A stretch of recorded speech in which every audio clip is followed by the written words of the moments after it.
어르신들, 오늘 제가 들려드리고 싶은 이야기가 하나 있습니다.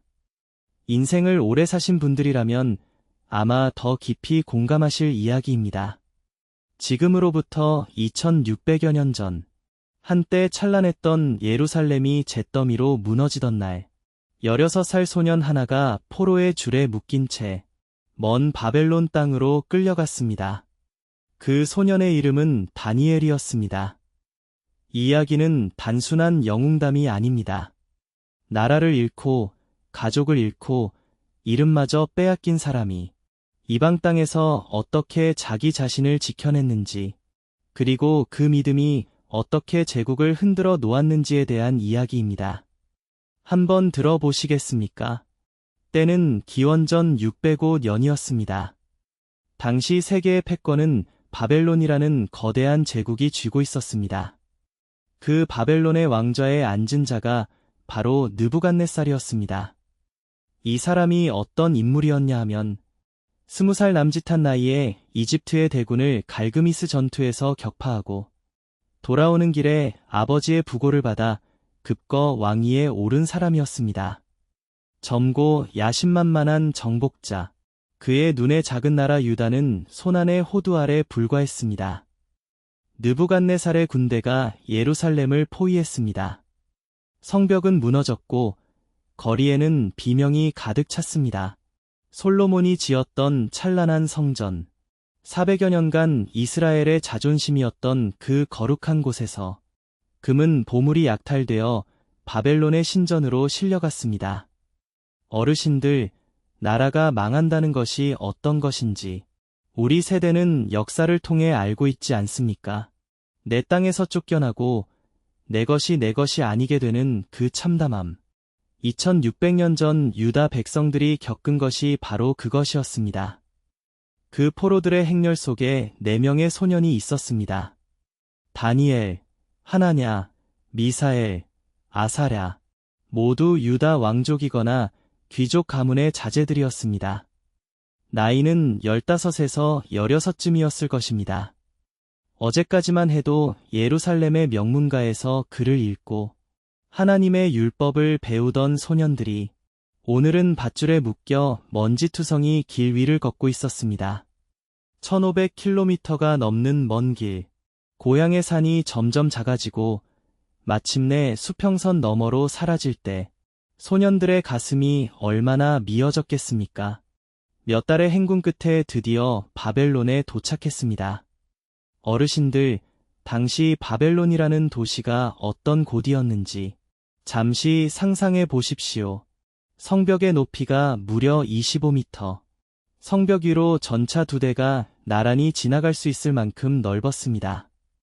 이슈타르 문이라 불리는 성문은 파란 유약 벽돌에 황금빛 사자와 용이 새겨져 있어 보는 이의 넋을 빼놓을 만큼 화려했습니다.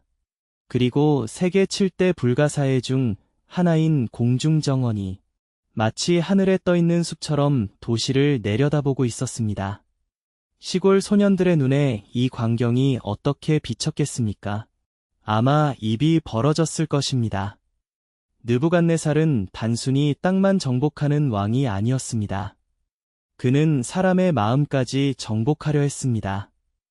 왕은 환관장 아스부나스에게 명을 내렸습니다. 이스라엘 자손 중에서 왕족과 귀족의 자제를 뽑아오되 흠이 없고 얼굴이 아름다우며 지혜가 있고 학문을 익힐 만한 자들을 가려 뽑으라고 했습니다. 그들에게 3년간 바벨론의 학문과 언어를 가르치고 왕이 먹는 음식을 먹이고 바벨론 사람으로 다시 태어나게 하라는 것이었습니다. 어르신들, 이것이 바로 세뇌 교육입니다. 젊은 엘리트들의 정체성을 완전히 바꾸어 충성스러운 바벨론 관리로 만들겠다는 것이었습니다. 가장 먼저 빼앗긴 것은 이름이었습니다. 다니엘은 벨드사살로 바뀌었습니다.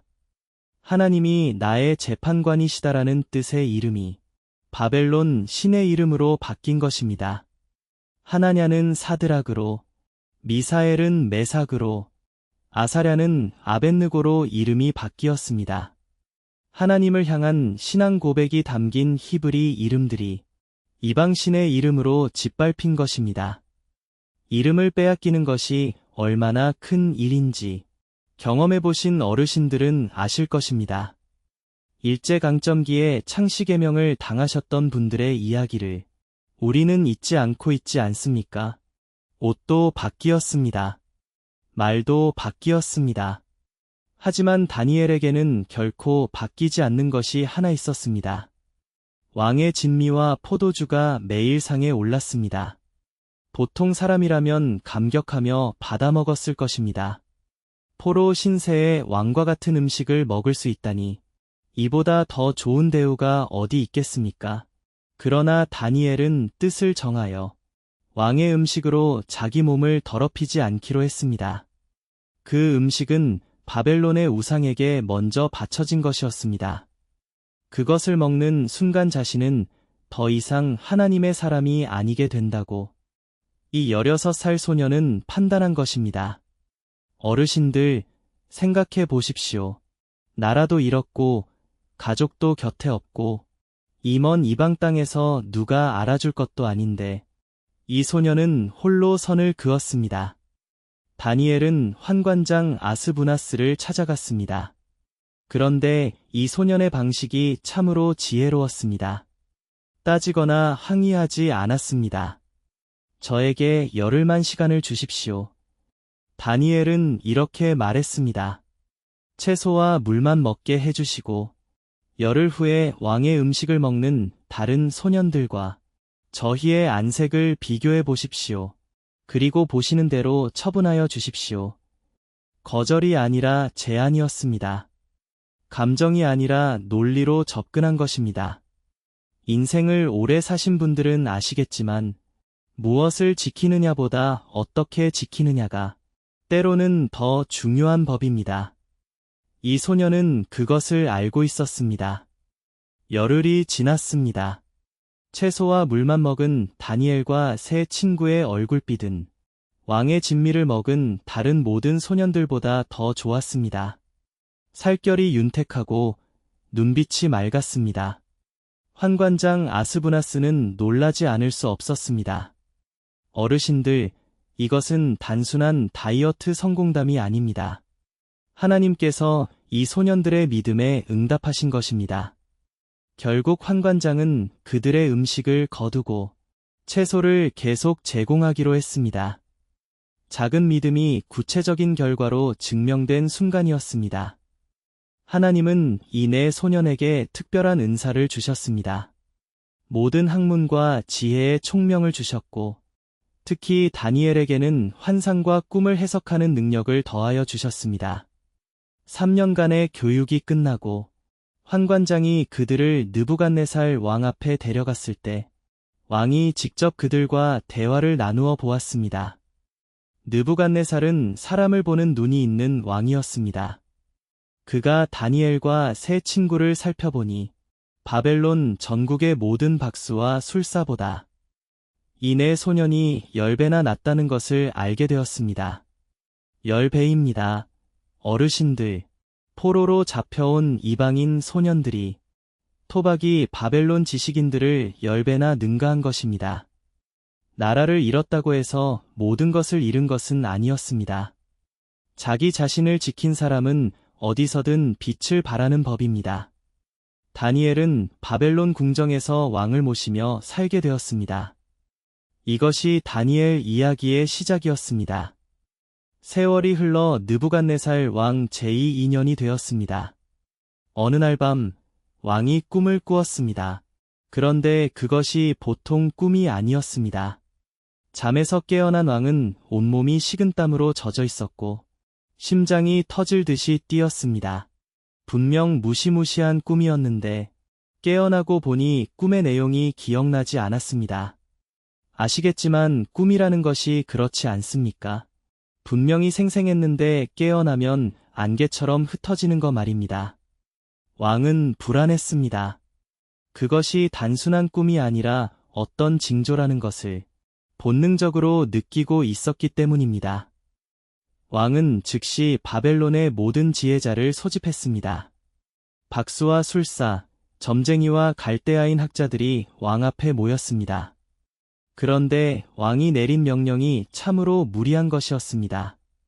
내가 꿈을 꾸었는데 그 꿈 때문에 마음이 번민하여 그 꿈을 알고자 하노라. 지혜자들이 대답했습니다. 왕이시여, 만세수를 하옵소서.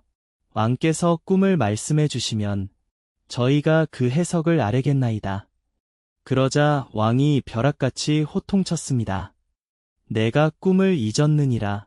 너희가 꿈의 내용과 그 해석을 내게 말하지 못하면 너희 몸을 토막내고 너희 집을 거름더미로 만들리라. 어르신들, 이 상황을 한번 생각해 보십시오. 꿈의 내용을 말해주지도 않으면서 그 내용과 해석을 모두 마치라니 이것이 가당키나 한 일이겠습니까? 지혜자들이 떨리는 목소리로 간청했습니다. 세상 어떤 왕도 이런 일을 요구한 적이 없습니다. 이것은 신들만이 하실 수 있는 일이지 사람이 할 수 있는 일이 아닙니다. 맞는 말이었습니다. 그러나 왕은 분노했습니다. 그렇다면 너희가 평소에 해온 해석이란 것도 전부 거짓이었다는 말이 아니냐? 내 앞에서 뻔히 속여온 것이 아니냐? 느부갓네살은 바벨론의 모든 지혜자를 처형하라는 칙령을 내려버렸습니다. 그 칙령에는 다니엘과 세 친구도 포함되어 있었습니다. 그들도 바벨론의 지혜자로 분류되어 있었기 때문입니다. 왕의 친위대장 아리옥이 칼을 차고 지혜자들을 잡으러 나왔을 때 다니엘은 처음으로 이 소식을 들었습니다. 보통 사람이라면 당장 도망치거나 두려움에 떨었을 것입니다. 그러나 다니엘은 달랐습니다. 그는 아리옥에게 차분하게 물었습니다. 왕의 명령이 어찌하여 이렇게 급하게 되었습니까? 그리고 사정을 다 듣고 난 후 다니엘은 직접 왕에게 나아가 시간을 달라고 요청했습니다. 저에게 시간을 주시면 왕께 그 해석을 알려드리겠나이다. 어르신들, 18살 남짓한 청년이 천하의 느부갓네살 앞에 서서 이 말을 한 것입니다. 그 담대함이 어디에서 나왔겠습니까? 다니엘은 곧장 집으로 돌아가 하나냐, 미사엘, 아사랴, 세 친구에게 이 사실을 알렸습니다. 하늘에 계신 하나님께 은혜를 구하자.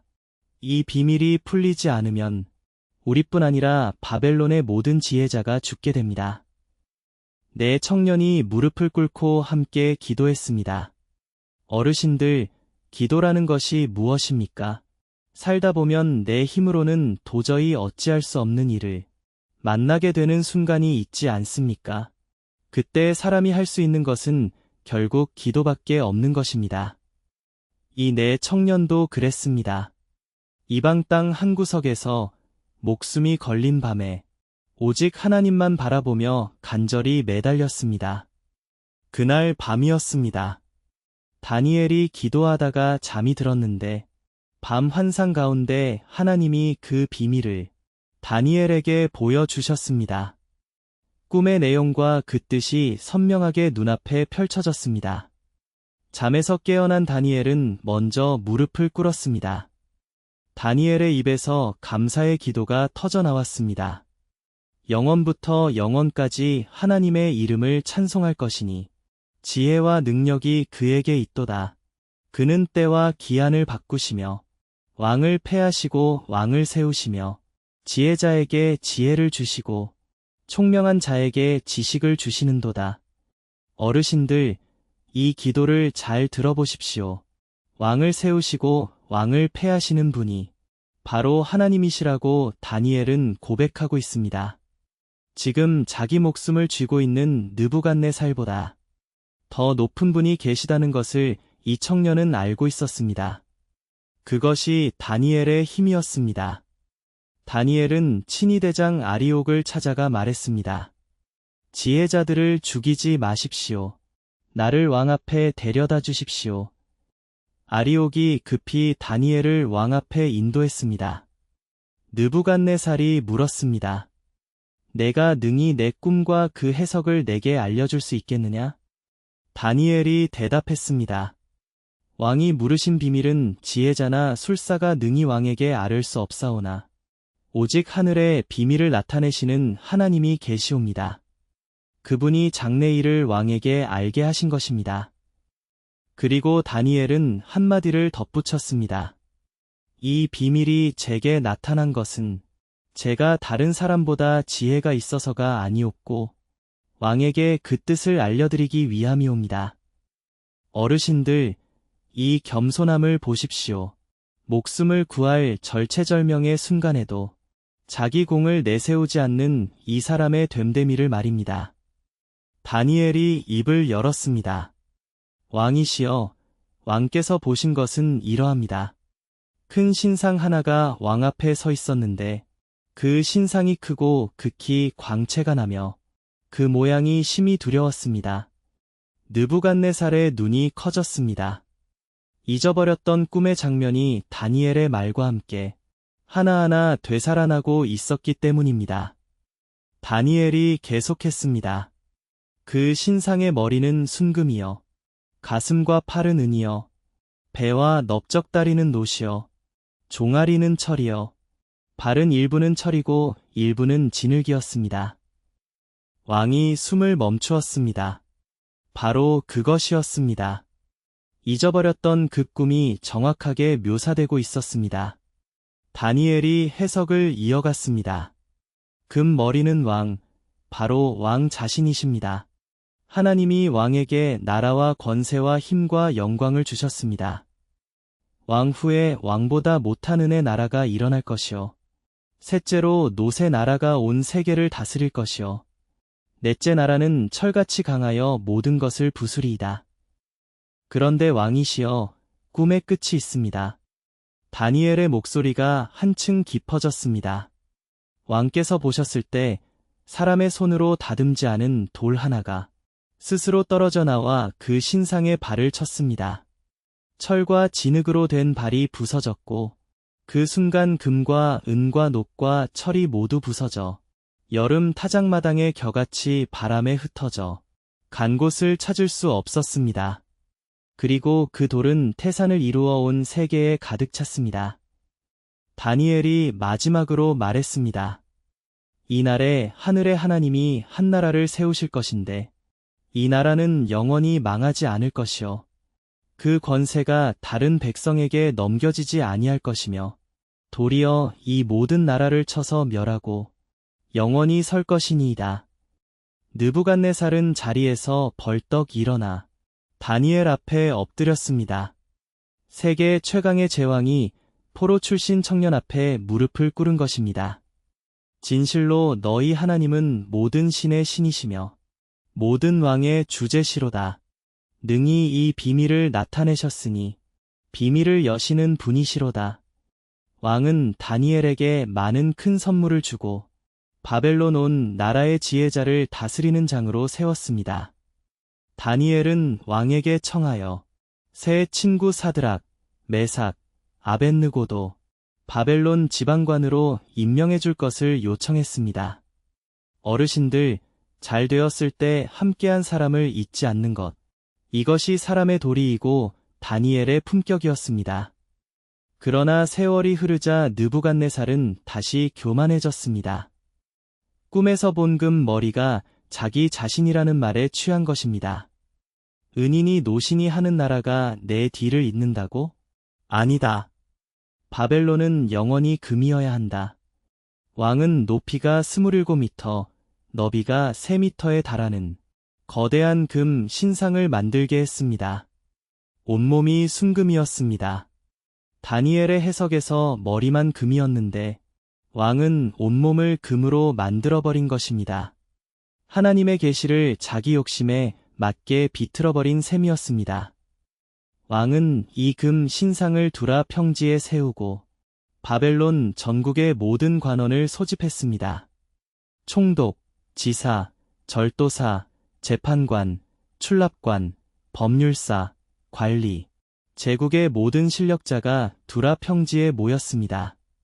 광활한 벌판에 빼곡하게 들어찬 수천 명의 관원 앞에 하늘을 찌를 듯한 금 신상이 햇빛에 눈부시게 빛났습니다. 전령이 큰 소리로 외쳤습니다. 각 백성들아, 각 나라 사람들아, 각 방언을 말하는 자들아, 너희에게 명하노니 나팔과 피리와 수금과 비파와 양금과 생황이 일제히 울릴 때 모두 엎드려 금 신상에게 절하라. 누구든지 엎드려 절하지 아니하는 자는 즉시 극렬히 타는 풀무불 가운데 던져지리라. 어르신들, 이것은 선택의 여지가 없는 명령이었습니다. 절하든지 타 죽든지 이 둘뿐이었습니다. 음악이 울렸습니다. 나팔 소리, 피리 소리, 수금 소리가 두라 평지의 하늘을 가득 채웠습니다. 그 순간 수천 명의 관원이 일제히 땅에 엎드렸습니다. 마치 바람에 쓸리는 밀밭처럼 한꺼번에 무릎을 꿇은 것입니다. 그런데 그 가운데 세 사람이 서 있었습니다. 사드락, 메삭, 아벳느고. 온 세상이 엎드린 그 순간에 오직 이 세 사람만이 꼿꼿이 서 있었던 것입니다. 어르신들, 수천 명 가운데 홀로 선다는 것이 얼마나 외롭고 두려운 일이겠습니까?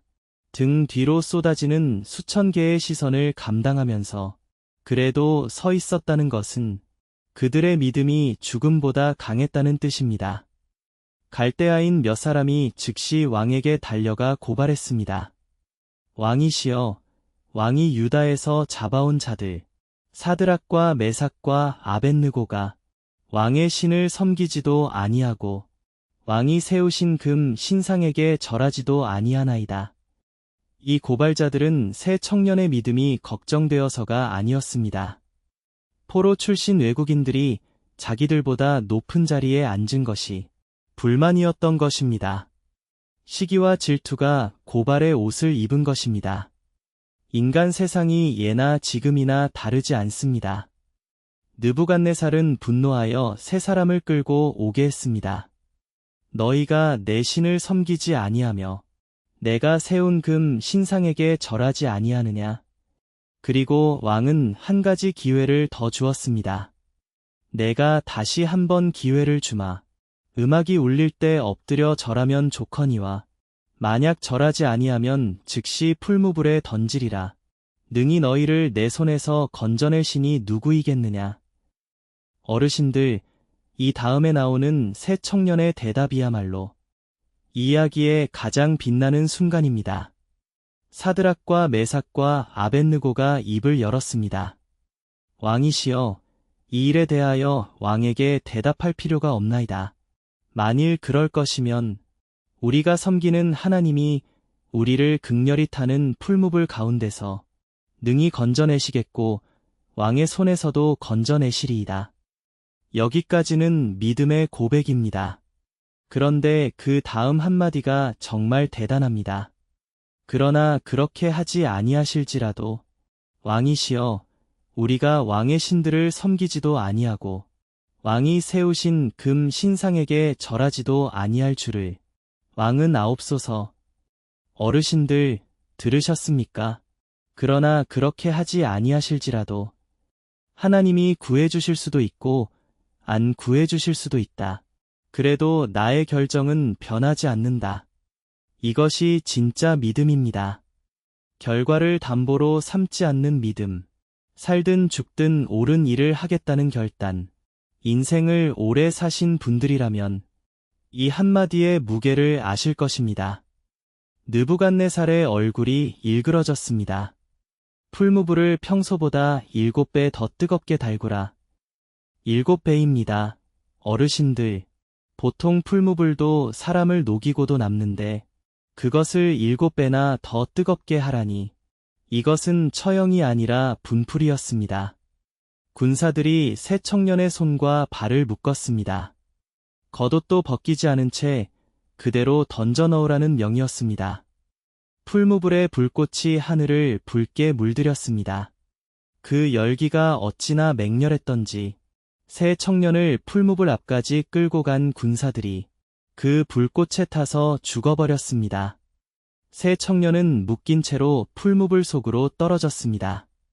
두라 평지에 정막이 흘렀습니다. 모든 사람이 숨을 죽이고 타오르는 불길을 바라보았습니다.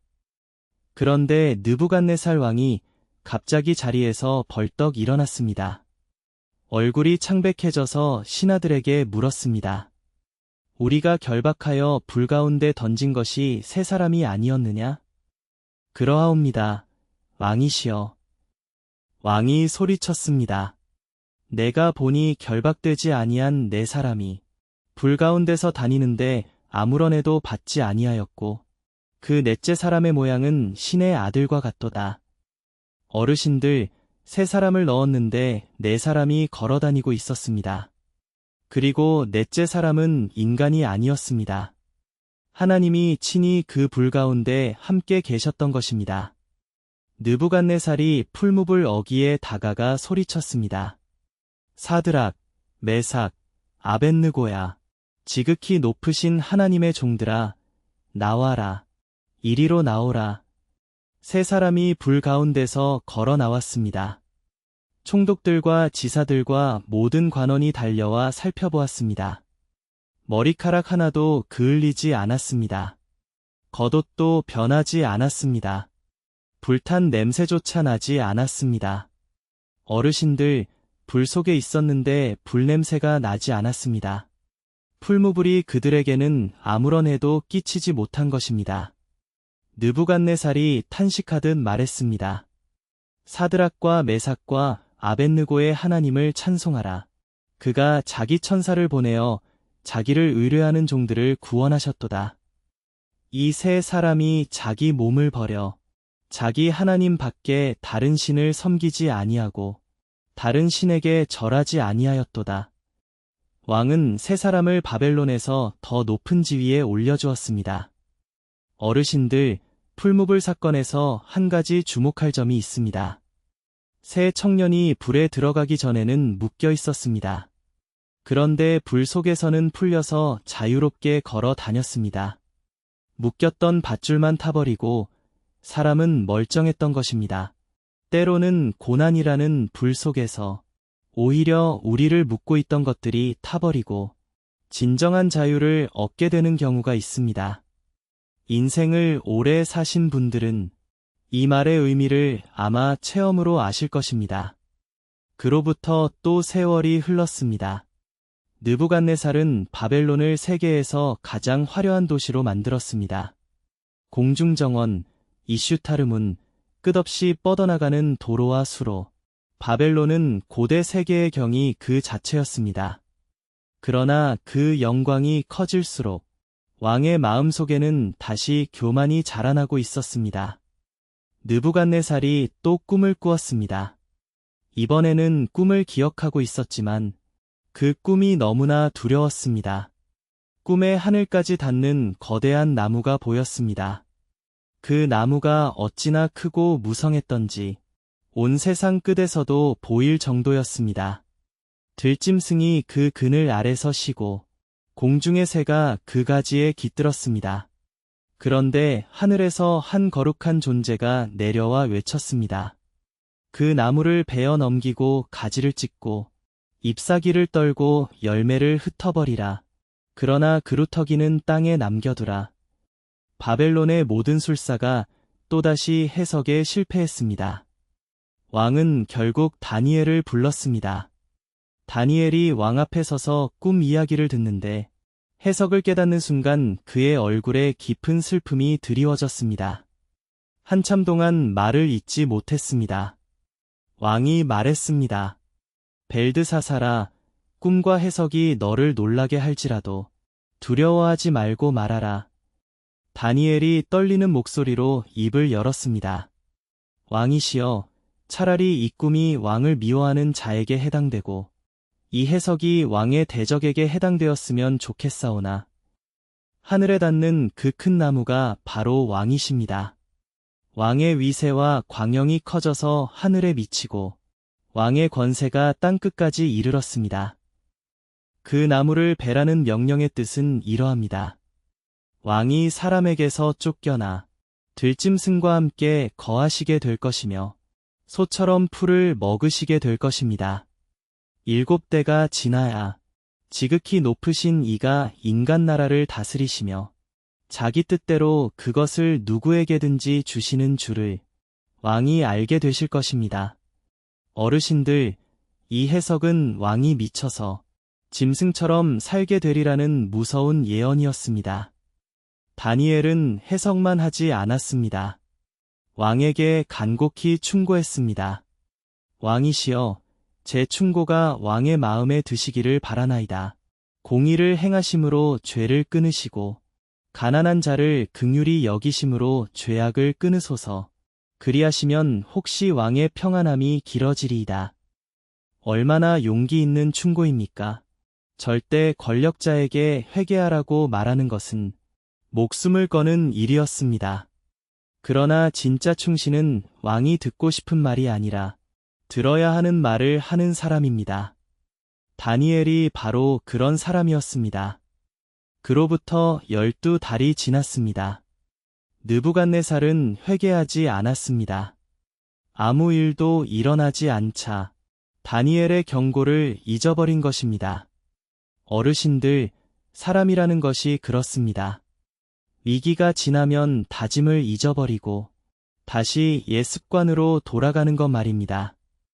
왕은 오히려 더 교만해져서 바벨론 왕궁의 옥상을 거닐며 자기 업적을 자랑했습니다.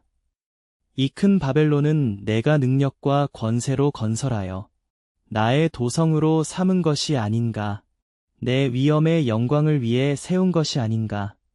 어르신들, 이 말이 왕의 입에서 떨어지기가 무섭게 하늘에서 소리가 내려왔습니다. 느부갓네살 왕아, 내게 말하노니 나라의 왕위가 내게서 떠났느니라. 그 즉시 예언이 성취되었습니다. 느부갓네살은 이성을 잃었습니다. 궁전에서 쫓겨나 들판을 헤매며 소처럼 풀을 뜯어 먹었습니다. 그의 몸은 하늘 이슬에 젖었고 머리카락은 독수리 깃털처럼 길게 자랐으며 손톱은 새 발톱같이 되었습니다. 세계를 호령하던 제왕이 짐승의 모습으로 들판에서 허리를 구부린 채 풀을 뜯고 있는 모습, 이보다 더 비참한 추락이 있겠습니까? 7대, 곧 7년이 지났습니다. 어느 날 느부갓네살이 하늘을 올려다보았습니다. 그 순간 이성이 돌아왔습니다. 왕의 첫 번째 행동은 고개를 들어 하늘을 보는 것이었고, 두 번째 행동은 입을 열어 하나님을 찬양하는 것이었습니다. 이제 나 느부갓네살이 하늘의 왕을 찬양하며 그를 칭송하고 경배하노니 그의 일이 다 진실하고 그의 행위는 의로우시며 교만하게 행하는 자를 능히 낮추시는도다. 교만의 끝은 추락이고 추락의 끝에서 겸손을 배운 것입니다. 왕은 다시 왕좌에 복고했습니다. 어르신들, 느부갓네살의 이야기에서 한 가지 깨달을 것이 있습니다. 이 왕은 평생 동안 하나님의 존재를 부정하지 않았습니다. 금 신상의 꿈, 풀무불의 기적, 나무의 꿈, 3번이나 하나님을 만났고 3번이나 고백했습니다. 그러나 머리로 아는 것과 삶으로 사는 것은 다른 문제였습니다.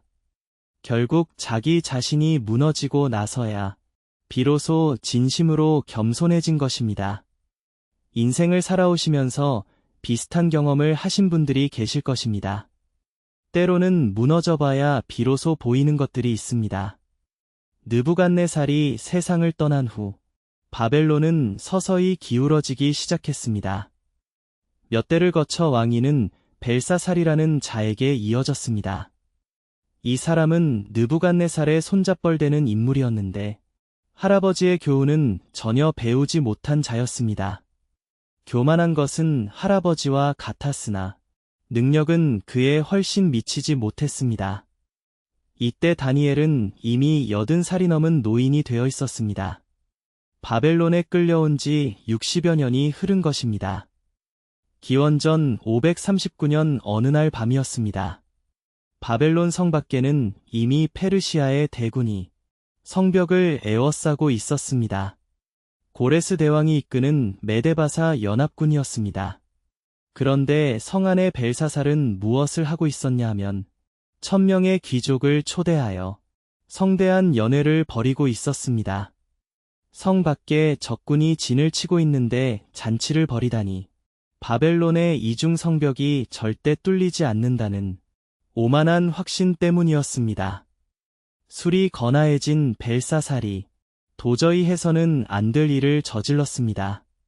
느부갓네살이 예루살렘 성전에서 가져온 금은 그릇들을 이리 가져와라. 그것으로 술을 마시리라. 어르신들, 이 그릇들은 예루살렘 성전에서 하나님께 제사 드릴 때 쓰던 거룩한 기명이었습니다. 느부갓네살도 감히 사용하지 않고 바벨론 보물 창고에 보관만 하고 있던 것을 이 무지한 손자가 술잔으로 쓰겠다고 꺼내온 것입니다. 귀족들은 그 거룩한 잔으로 포도주를 마시며 바벨론의 금신, 은신, 너신을 찬양했습니다. 바로 그 순간이었습니다. 갑자기 연회장 벽면에 사람의 손가락이 나타났습니다. 촛대 옆 석회벽 위에 글씨를 쓰기 시작한 것입니다. 손목도, 팔도, 몸도 없이 오직 손가락만이 허공에서 나타나 벽 위에 알 수 없는 글자들을 새겨 넣었습니다. 왕의 눈이 그 손을 보았습니다. 벨사살의 얼굴이 하얗게 질렸습니다. 온몸이 벌벌 떨리기 시작했고 무릎이 서로 부딪혔습니다. 성경은 이렇게 기록합니다. 왕의 즐거움이 변하여 낯빛이 달라졌다. 1000명의 귀족이 가득한 연회장이 일순간에 공포의 공간으로 변했습니다. 왕이 크게 소리 질러 술사와 점쟁이와 갈대아인을 급히 불러들였습니다. 이 글씨를 읽고 그 뜻을 내게 해석해주는 자에게는 자주색 옷을 입히고 금 목걸이를 채우고 나라의 셋째 통치자로 삼겠노라. 그러나 아무도 그 글씨를 읽을 수 없었습니다. 바벨론의 지혜자들이 왕 앞에서 고개를 떨구었습니다. 왕은 더욱 두려워하며 떨었습니다. 그때 왕태후가 연회장으로 들어왔습니다. 느부갓네살 왕의 아내 벨사살의 할머니뻘 되는 분이었습니다. 그녀가 말했습니다. 왕이시여, 너무 놀라지 마십시오. 왕의 나라에 거룩한 신의 영이 있는 사람이 있나이다. 선왕 느부갓네살 시대에 그에게서 빛과 총명과 신의 지혜 같은 것이 발견되었나이다. 그의 이름은 다니엘이요, 선왕이 그를 술사의 어른으로 삼았나이다. 다니엘이 왕 앞에 끌려왔습니다. 어르신들, 이때 다니엘은 80이 넘은 노인이었습니다. 새 왕조를 거치며 살아남은 사람이었습니다. 벨사살이 말했습니다. 내가 이 글씨를 읽고 해석해 줄 수 있다면 자주색 옷과 금 목걸이와 나라의 셋째 자리를 주겠다. 다니엘이 담담하게 대답했습니다. 왕의 선물은 왕이 가지시고 상급은 다른 사람에게 주소서. 그럼에도 제가 왕을 위하여 이 글을 읽고 그 뜻을 아뢰리이다. 80 넘은 노인의 이 당당함을 보십시오. 권력도 금도 두렵지 않은 사람, 평생을 한결같이 살아온 사람만이 가질 수 있는 담대함이었습니다.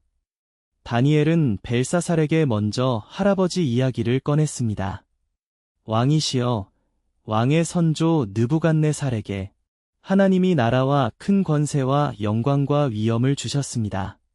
그러나 그가 마음이 높아지고 교만해지자 왕위에서 쫓겨나 들짐승과 함께 지내셨습니다.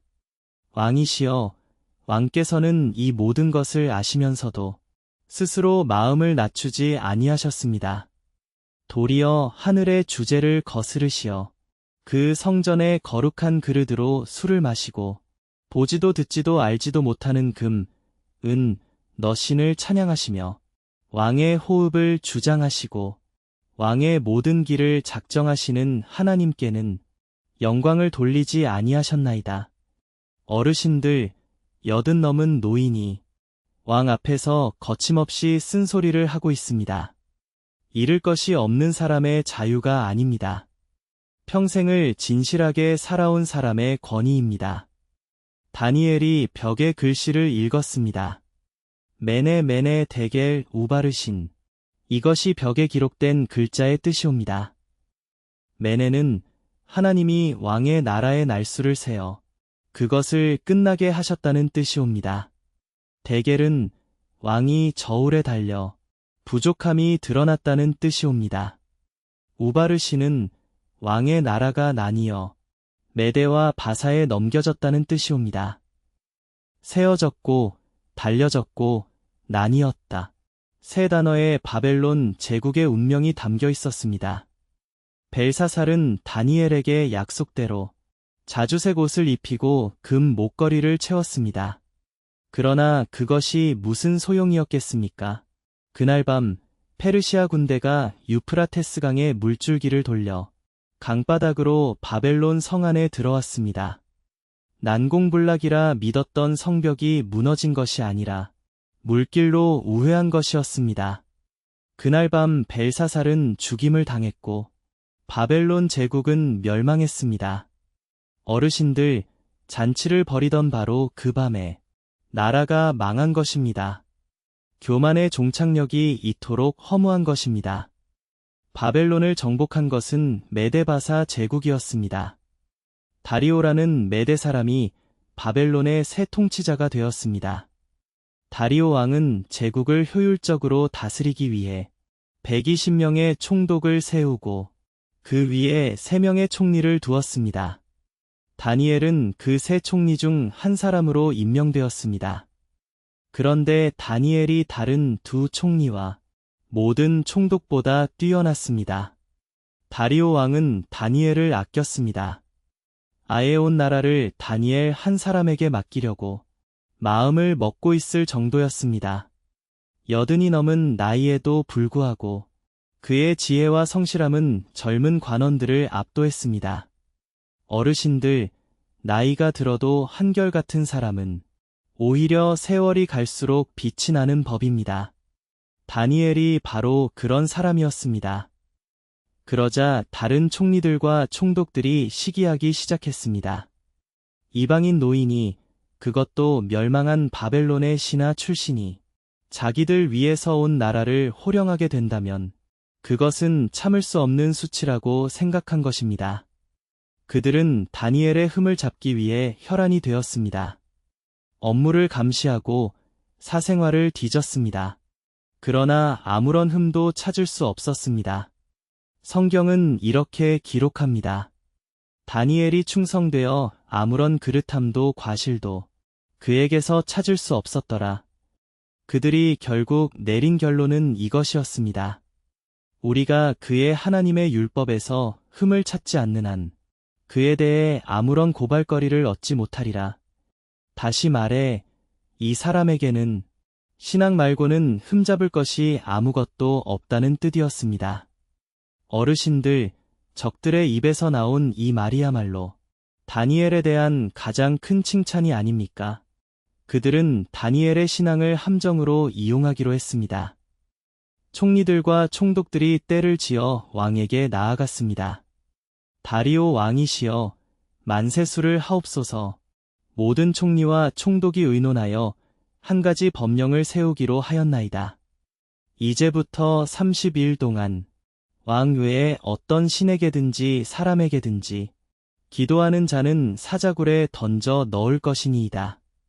왕이시여, 이 금령을 세우시고 조서에 서명하소서.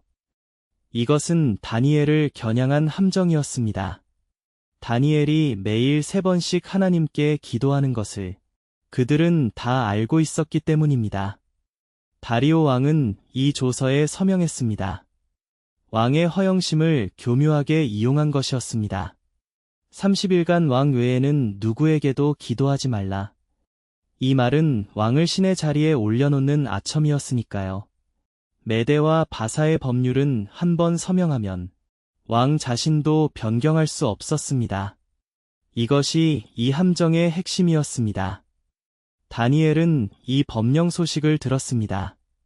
어르신들, 이 순간 다니엘에게는 3가지 선택이 있었습니다. 첫째, 31만 기도를 멈춘다. 둘째, 남들 모르게 몰래 기도한다. 셋째, 이전과 똑같이 기도한다. 다니엘은 셋째를 택했습니다. 그는 자기 집에 올라가 예루살렘을 향한 창문을 열고 하루 3번씩 무릎을 꿇고 기도했습니다. 전에 하던 그대로였습니다. 숨기지도 않았고 과시하지도 않았습니다. 달라진 것은 아무것도 없었습니다. 80 넘은 노인이 죽음 앞에서도 일상을 바꾸지 않은 것입니다. 이것이 한평생 쌓아온 믿음의 무게입니다. 관원들이 다니엘의 집에 들이닥쳤습니다. 다니엘은 창문을 열고 무릎 꿇고 기도하는 중이었습니다. 예상대로였습니다. 그들은 쾌제를 불렀습니다. 잡았다. 왕의 금령을 어기고 기도하는 현장을 잡았다. 그들은 즉시 왕에게 달려가 고발했습니다. 다리오 왕은 이 말을 듣고 심히 근심하였습니다. 그제야 자신이 함정에 빠졌음을 깨달은 것입니다. 다니엘을 살리고 싶었습니다. 해가 질 때까지 그를 구원할 방법을 백방으로 찾았습니다. 그러나 관원들이 왕을 압박했습니다. 왕이시여, 메대와 바사의 규례는 변경할 수 없는 줄을 아시지 않습니까? 왕은 자기가 만든 법에 자기가 묶인 것입니다. 결국 다니엘이 끌려와 사자굴에 던져졌습니다. 다리오 왕이 마지막으로 다니엘에게 말했습니다. 내가 항상 섬기는 내 하나님이 너를 구원하시기를 바라노라. 어르신들, 이 말을 잘 들어보십시오. 왕이 구원하시리라가 아니라 구원하시기를 바라노라고 했습니다. 확신이 아니라 소망이었습니다. 왕도 두려웠던 것입니다. 사자굴 위에 돌이 놓이고 왕의 인장과 대신들의 인장으로 봉인되었습니다. 아무도 열 수 없도록 말입니다. 다리오 왕은 궁으로 돌아갔습니다. 그날 밤 왕은 음식을 전혀 들지 않았습니다. 오락도 가까이 하지 않았습니다. 뜬 눈으로 밤을 새웠습니다. 적국에 놓인 하나를 위해 왕이 잠을 이루지 못한 것입니다. 다니엘이라는 사람이 얼마나 큰 신뢰와 존경을 받았는지 이 한 장면이 다 말해줍니다. 새벽녘, 동이 트기도 전에 다리오 왕이 급히 일어나 사자굴로 달려갔습니다. 왕이 슬픈 목소리로 부르짖었습니다. 다니엘아, 살아계신 하나님의 종 다니엘아, 내가 항상 섬기는 내 하나님이 능히 사자에게서 너를 구원하셨느냐? 그 새벽 공기 속에 왕의 외침이 울려 퍼졌습니다. 사자굴 깊은 곳에서 과연 대답이 돌아올 것인가? 모든 사람이 숨을 죽였습니다. 그때 어둠 속에서 목소리가 들려왔습니다. 다니엘의 목소리였습니다. 왕이시여, 만세수를 하옵소서. 나의 하나님이 그의 천사를 보내어 사자의 입을 봉하셨으므로 사자들이 나를 상해하지 못하였사오니 이는 나의 무죄함이 그 앞에 드러나며 왕 앞에서도 해로운 일을 하지 아니하였음이니이다. 어르신들, 굶주린 사자들 사이에서 밤을 보낸 80 노인이 상처 하나 없이 왕에게 문안을 드리고 있는 것입니다. 왕이 크게 기뻐하며 다니엘을 굴에서 올려내라고 명했습니다. 다니엘이 사자굴에서 끌려 올라왔을 때 그의 몸에는 상처가 전혀 없었습니다. 성경은 그 이유를 이렇게 기록합니다. 이는 자기 하나님을 의뢰하였음이니라. 의뢰하다. 믿고 맡기다. 16살의 포로로 잡혀온 소년이 80이 넘도록 한결같이 지켜온 믿음. 그 믿음이 사자의 입을 막은 것입니다. 다리오 왕은 다니엘을 모함했던 자들을 잡아들여 그들의 아내와 자녀와 함께 사자굴에 던져 넣었습니다. 그들이 굴 바닥에 닿기도 전에 사자들이 달려들어 그 뼈를 부서뜨렸습니다. 어르신들, 같은 사자굴이었습니다. 같은 사자들이었습니다. 그러나 다니엘에게는 새끼 고양이보다 순했던 사자들이 모함한 자들에게는 맹수 그 자체였습니다. 다리오 왕이 온 나라에 조서를 내렸습니다. 내가 조서를 내리노니 내 나라 관할 아래 있는 모든 백성은 다니엘의 하나님 앞에서 떨며 두려워할지니라. 그는 살아계신 하나님이시여 영원히 변하지 않으시는 이시며 그의 나라는 멸하지 못할 것이요 그의 권세는 무궁할 것이며 그는 구원도 하시며 건져내기도 하시며 하늘에서든 땅에서든 이적과 기사를 행하시나니 다니엘을 사자의 입에서 구원하신 이가 그이시니라. 이방 왕의 입에서 이스라엘의 하나님에 대한 찬양이 터져나온 것입니다. 어르신들, 이것이 다니엘의 이야기입니다. 16살의 포로로 잡혀와 여든이 훌쩍 넘도록 이방 땅에서 살았던 사람, 나라를 잃었고 가족을 잃었고 이름마저 빼앗겼지만 자기 자신만은 잃지 않았던 사람입니다. 왕의 음식 앞에서도 풀무불 앞에서도 사자굴 앞에서도 한 번도 자기 믿음을 꺾지 않았습니다. 어르신들, 우리 인생에도 풀무불 같은 시련이 있고 사자굴 같은 밤이 있지 않습니까? 다니엘이 우리에게 보여준 것은 대단한 기적이 아닙니다. 매일 같은 시간에 창문을 열고 같은 방향을 향해 무릎을 꿇었던 그 한결같은 일상입니다.